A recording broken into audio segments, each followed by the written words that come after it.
apologize for the lateness of posting this video. We had a little bit of a technical issue on Sunday. Thought we'd be able to piece back together the recording, but I think that was unable to happen. So putting this out now, and again, apologize for making you guys wait, but I hope this is a blessing to you. So today we're going to continue on with Daniel chapter 3. We're going to finish Daniel 3. We worked through Daniel 3 part 1 last week. We're going to finish Daniel 3 now, and this is kind of a self-contained standalone message, but a little bit of background is always an important thing. If you remember from last week, we started out with chapter 3. We saw King Nebuchadnezzar built this giant statue, this big image of gold. And then he gathered together all the important people from the country, all the members of his government, all the people that ruled the various aspects of his empire, which stretched across the known world. And he told them, hey, here's this new statue. When you hear this music play, you and everybody else needs to bow down and worship this thing. And by the way, the penalty for not doing so is death. And so they did a trial run with all the dignitaries there, and they played the music, and everybody bowed down and worshiped the statue, with the exception of 3 men, Shadrach, Meshach, and Abednego. We remember these guys from earlier on in the book. Well, Shadrach, Meshach, and Abednego obviously were not able to bow down before this idol because that would be a violation of the first and second commandments.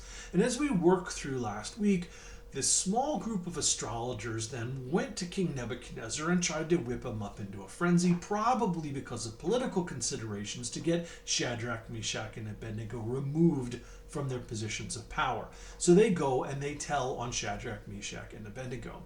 And that brings us to today, chapter 3 of Daniel, and we'll start out here in verse 13. I'm going to read verses 13 through 15, and we'll get started with that. Furious with rage, Nebuchadnezzar summoned Shadrach, Meshach, and Abednego. These men were brought before the king. And Nebuchadnezzar said to them, "Is it true, Shadrach, Meshach, and Abednego, that you do not serve my gods of worship, the image of gold I have set up? Now, when you hear the sound of the horn, flute, zither, lyre, harp, pipe, and all kinds of music, if you are ready to fall down and worship the image I made, very good.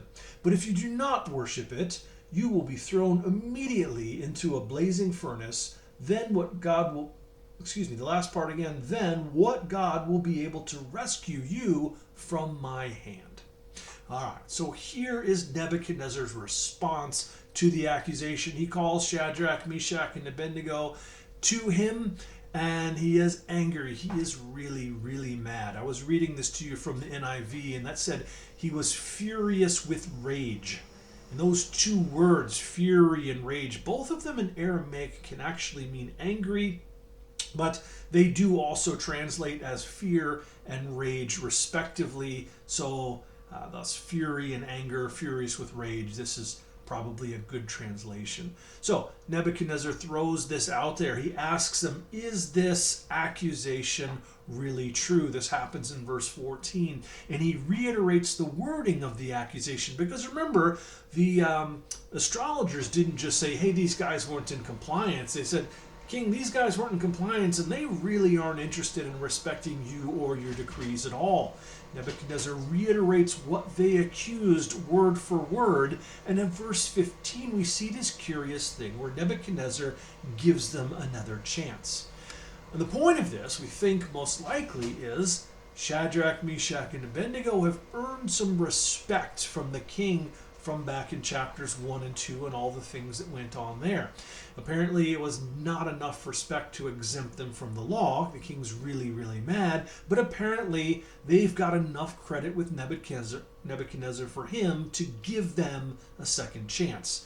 He's going to give them this opportunity to say, oh, sorry, king, this was a mistake. We'll bow down and worship the statue now. Or maybe give them the opportunity to make some other excuse. This is a misunderstanding. Whatever. The excuse doesn't really matter. The point is, who really cares as long as they comply now?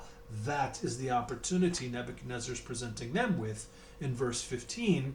But Nebuchadnezzar does reiterate the death penalty along with this. Hey, is it true what I'm hearing that you guys didn't follow this order? I'm going to give you another chance to do so, but if you don't, by the way, it's to the furnace with all of you. In verse 15, that second part, that I stumbled over a little bit. Nebuchadnezzar asks this question, and this is really central to the entire chapter. He asks, reiterates the death penalty again, and then he says, then what God will be able to rescue you from my hand? So Nebuchadnezzar asks this question, and he thinks it's a rhetorical question. He thinks he's making a big point. In all fairness, he is making a big point, but it's not the point that he thinks he's making. He says, I'm going to give you the death penalty if you don't follow through with this, and then what God will be able to rescue you from my hand? These guys are in trouble at this point for not worshiping this God that Nebuchadnezzar has made. And Nebuchadnezzar knew these were religious men. They're three of his best wise men. We've seen this play out in chapters 1 and 2. So he asks this question, what God will be able to rescue you from my hand? Meaning, not even one of the gods is going to be able to save you from my wrath. But of course, as we're going to see, this is exactly what happens. God is going to save them from Nebuchadnezzar's hand. And there's biblical precedent for this sort of thing. It's kind of interesting. We see again and again in the Bible people avoiding punishment at least long enough for them to give some kind of biblically significant speech. Nebuchadnezzar could have ordered these men be killed immediately and have been done with it, and that's probably what would have happened under normal circumstances. But instead, Nebuchadnezzar has the men brought to him, and then there's this interrogation, and this allows them not only to have a second chance at this, but it gives them this wonderful opportunity for them to give a powerful testimony. And that's exactly what we're going to see them do here in just a moment. Verses 16 through 18. Shadrach, Meshach, and Abednego replied to him, King Nebuchadnezzar, we do not need to defend ourselves before you in this matter. If we are thrown into the blazing furnace, the God we serve is able to deliver us from it, and he will deliver us from your majesty's hand. But even if he does not, we want you to know, your majesty, that we will not serve your gods or worship the image of gold that you have set up. Now, this is a great passage. Verse 16 is an amazing verse. Remember back in chapter 2, we have Daniel reiterating to Nebuchadnezzar this commission that God had given all of mankind back at the beginning of Genesis. Daniel had said, Nebuchadnezzar, you are that head of gold in your dream. And then he gave that commission. He says, you're in charge of all these things, the birds of the air and the animals on the ground. He essentially said, God has put you in charge of the things that he has put man in charge of. So this had happened. Daniel had said, you're in charge of all of this. And so there is recognition from Daniel, and by extension, Shadrach, Meshach, and Abednego. There is recognition of Nebuchadnezzar's power. Nebuchadnezzar at the time indeed had tremendous power. He's ruler over the known world at the time, and God had put him in that position, and so there is some requirement to respect that authority. But we see here, there is a line in the sand that these men of God simply cannot cross. And we see this play out here very well in chapter 3. Shadrach, Meshach, and Abednego recognize and submit to Nebuchadnezzar's authority up until here. They submit to his authority up until the point where his orders conflict with God's. Right? And God's authority, of course, is the highest of all authorities, and that is why they cannot obey Nebuchadnezzar in this manner. And I love how matter-of-factly they explain that to him here. They say essentially, we don't even really need to answer to you in this, king. We're deferring to God here. They're very respectful, very helpful up until this point, but we see here with their answer to Nebuchadnezzar, really the whole time that they've been being obedient, they're really being obedient to God, simply recognizing the authority that God had given Nebuchadnezzar. Now they're just continuing to obey God because Nebuchadnezzar has diverged in what he is asking for and what Nebuchadnezzar is asking for. And so they just said, King, sorry, we're not following you on this one. We are going to honor what God wants us to do. So these guys recognize his authority up until a certain point. And look what they said. I'll read verses 17 and 18 to you again. They said, if we are thrown into the blazing furnace, The God we serve is able to deliver us from it, and he will deliver us from your majesty's hand. But even if he does not, we want you to know, your majesty, that we will not serve your gods. All right, now, this almost on the surface sounds a little wishy-washy, doesn't it? They say, well, our God is able to deliver us from this, but even if he doesn't, we're not going to do the wrong thing here. But this is really not wishy-washy at all, because if we really nail down what they're saying here, this is actually pretty amazing. They're saying God can deliver us from this trial. This is a reply essentially to Nebuchadnezzar's challenge from the previous verse. He said, what God can deliver you from my hand? Well, regardless of whether regardless of whether God is going to spare these men's lives, they're saying God will deliver them from Nebuchadnezzar's hand. Nebuchadnezzar asked the question, what God can deliver you from my hand? He's asking rhetorically because he thinks the answer is no. And these guys are simply saying, well, God can do exactly that. And so what they're honestly saying here is they're saying either God will deliver them from death, or God is going to deliver them in death. Put it another way, God may or may not choose to save them physically, but they know without a doubt that God is going to save them spiritually. Regardless of which way God is going to deliver them from Nebuchadnezzar, they're not going to bow down and worship this false god. Shadrach, Meshach, and Abednego remain loyal. They're faithful here, right? This is not some kind of mercenary intention. If they were, hey, what's just in it for me, they'd be bowing down and worshiping this statue, but they're willing to die for the right principles that God has laid down. And there's rich history in the Bible in this too. Job had said much the same thing. Job chapter 13 verse 15, he said, though he slay me, yet will I hope in him. I will surely defend my ways to his face. Job had said, listen, I'm going to follow God. Even if God decides to kill me, even if he decides that I should die, I'm still going to do the right thing. This is exactly what Shadrach, Meshach, and Abednego are telling King Nebuchadnezzar. So these guys are all in for God. Nobody can accuse these men of being lukewarm. That brings us to verse 19. Then Nebuchadnezzar was furious with Shadrach, Meshach, and Abednego, and his attitude toward them changed. He ordered the furnace heated 7 times hotter than usual and commanded some of the strongest soldiers in the army to tie up Shadrach, Meshach, and Abednego and throw them into the blazing furnace. So these men, wearing their robes, trousers, turbans, and other clothes, were bound and thrown into the blazing furnace. The king's command was so urgent and the furnace so hot that the flames of the fire killed the soldiers who took up Shadrach, Meshach, and Abednego. And these 3 men, firmly tied, fell into the blazing furnace. So what happens here? Nebuchadnezzar gets really, really mad, and he orders the furnace heated 7 times its normal temperature. And this is kind of the weird part of the punishment. We'll talk more about this in a few minutes, but I think what we're really seeing here is the rantings of a narcissistic, really unhinged leader kind of letting his emotions take control. And I mean, if anything, if the king wanted to make this a particularly bad punishment for these guys, Nebuchadnezzar could have ordered the furnace heated to a fraction of its normal temperature, because then when these men were thrown in, presumably they would suffer a lot more. But he's mad, he's really angry, he's putting on a show, and we'll talk more about that in a few minutes, like we said. So Nebuchadnezzar orders his biggest and scariest guards to tie up these men and throw them into the fire. And verse 21 mentions that they're still wearing their clothes, and it probably mentions this because that would have been unusual at the time. Normally in that time and place, if someone was to be executed, they were first stripped naked.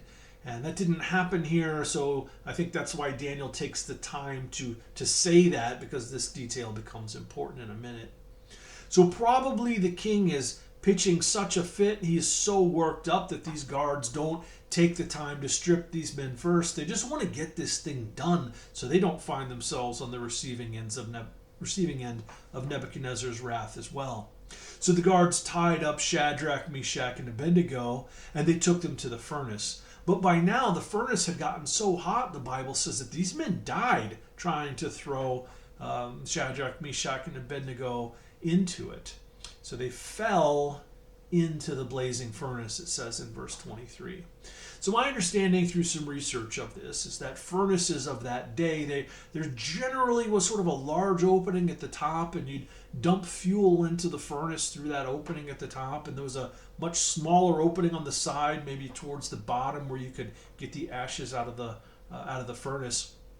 So these guards were able to get close enough, apparently, to lift up Shadrach, Meshach, and Abednego to kind of get them through that opening on the top, but the furnace itself is too hot. The guards die, and as a result, they don't get thrown in. Shadrach, Meshach, and Abednego fall into the fiery furnace. Because remember, the order was for them to be thrown in, but Daniel said they fell in instead. This is probably why. Verses 24 and 25. Then King Nebuchadnezzar leapt to his feet in amazement and asked his advisors, "Weren't there 3 men that were tied up and thrown into the fire?" They replied, "Certainly, your majesty."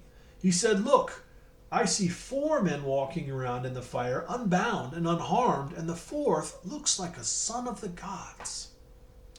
Now, this is probably the most interesting passage in the whole chapter here. King Nebuchadnezzar, he's probably looking through that opening on that lower part of the furnace, the part where you get the ashes out that we described a minute ago. He's looking into this superheated furnace, and he's expecting to see these men jump in or be thrown in and be absolutely incinerated. But instead, he sees them walking around, and not only are they walking around, but now there's 4 of them. And he notices that they're loose. Because remember, they were bound before they were thrown into the fire. So somehow their bonds have been broken. They might have been burned away. God might have miracled them away at this point. Don't really know. But the bonds are no longer restraining these men, and yet all of their clothes, as we're going to see in a minute, are going to be perfectly fine. And look how he describes the 4th man that's in the furnace. He said, "He looks like a son of the gods." Now, this quote is absolutely profound. Most Bible scholars who align with our type of church believe that the 4th man in the furnace here was actually a pre-incarnate Christ. And it makes sense. There's other times in the Old Testament where a pre-incarnate Christ appears. Jesus probably visits with Abraham back in Genesis chapter 18 before Sodom is destroyed. And there's other places in the Old Testament where we probably see a pre-incarnate Jesus. And I'm using the word probably here just to make sure I'm being precise in my terminology. My confidence level with this is very, very high. It is almost certainly the case that that is Jesus in the furnace there with Shadrach, Meshach, and Abednego. So Nebuchadnezzar looks into the furnace. He sees Shadrach, Meshach, Abednego, and Jesus, and he says this other man looks like a son of the gods. And this is absolutely amazing. We've already established that Nebuchadnezzar, even though he said some really nice things about God up until this point in chapters 1 and 2, we've seen that at least at this point in his story, he is absolutely not a believer in God. This man has no idea who Jesus is, but yet he's uttering this incredibly profound thing. He sees Jesus and he essentially calls him the Son of God. And look, this isn't the only time where we see in the Bible God setting up a situation that causes an unbeliever to say some profound truth like this. If you remember back in our harmonized walk through the Gospels, maybe about a year ago, in John chapter 11, verse 50, we saw the high priest Caiaphas say, when he was talking about disposing of Jesus, he said, quote, "It is better for one of you that one man die for the people than that the whole nation perish." Wow. When Caiaphas said this, what he meant was, he was saying it was better to murder Jesus so that way we don't lose our jobs, right? That's what he meant. He was trying to say it's better to murder Jesus to make his movement go away. But the words that he utters are actually the profound truth of the entire gospel. It is better for you that one man die for the people than that the whole nation perish. And I am sure Caiaphas had no idea the extent of the depth of the words that he was actually speaking. And I'm guessing it was the same way for Nebuchadnezzar here. He cries out that he has seen the Son of God. Now, in his pagan religion, they believed in families of gods. And the main god that he believed in, remember, they believe in lots and lots of gods, but their primary god is one named Bel. And they believed that this primary god Bel shacked up with a goddess named Mylida, and those were the two who sired all of these other gods that are found throughout the world. So probably from Nebuchadnezzar's perspective, what's going on here is he looks into the furnace, he sees this fourth man, he can tell that the fourth man is divine, and so he utters these words, right? This man looks to him like a son of the gods. In other words, that's not Bel I'm seeing in here. That's certainly not Mylida that I'm seeing in here. So it must be one of their sons. Looks like a son of the gods. And of course, his observation is absolutely wrong, but God uses him to speak these words that are technically incorrect, but his words also deliver this incredibly profound truth. It is absolutely amazing. Verses 26 and 27. Nebuchadnezzar then approached the opening of the blazing furnace and shouted, "Shadrach, Meshach, Abednego, come out of the fire."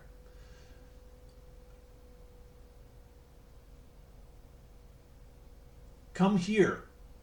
So Shadrach, Meshach, and Abednego came out of the fire, and the satraps, prefects, governors, and royal advisors crowded around them. They saw that the fire had not harmed their bodies, nor was a hair of their head singed. Their robes were not scorched, and there was no smell of fire on them. So Nebuchadnezzar orders Shadrach, Meshach, and Abednego to come out.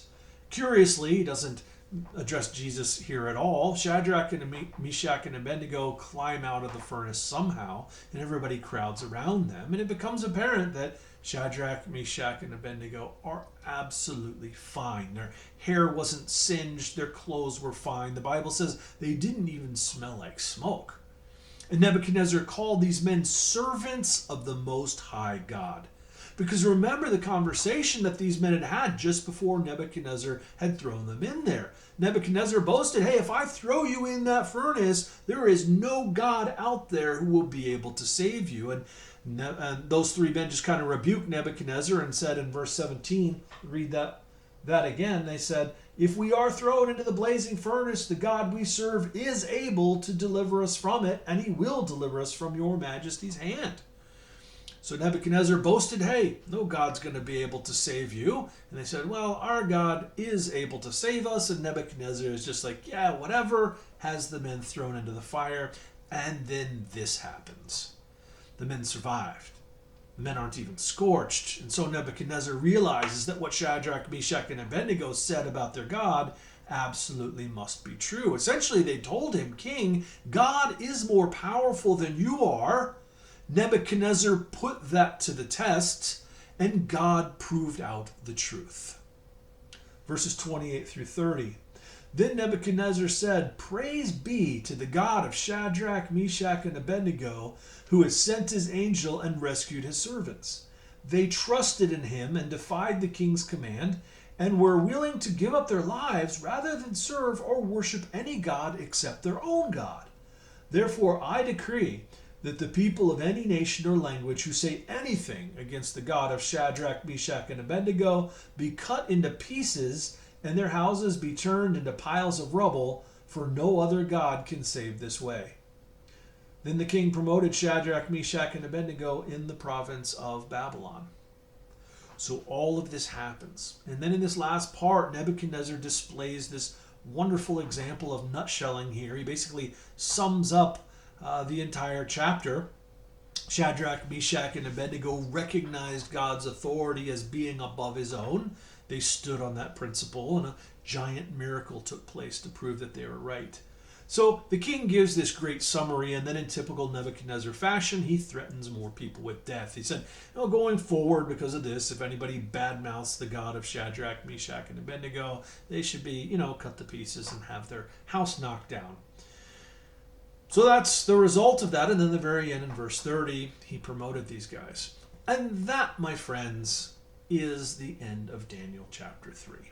Pretty amazing chapter. Some pretty spectacular things take place, and one huge miracle happens.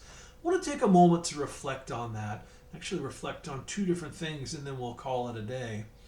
First point here that I want to mention is talking about the fiery furnace itself. Why is it called that? It's always called the fiery furnace, and I always thought that was kind of a funny name for it, because isn't that the point of a furnace, that there's fire inside of it? So why call it that? It's like saying the really wet water or something like that. What's the point? Of course, the furnace is fiery. It's a furnace.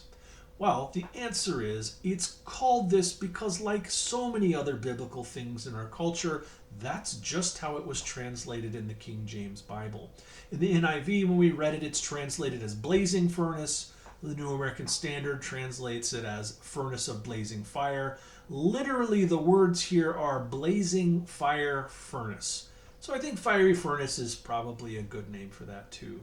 And it really draws attention to just how hot this fire was too when all of this stuff went down. Because part of that punishment, remember, involved this furnace being superheated before these men were thrown into it.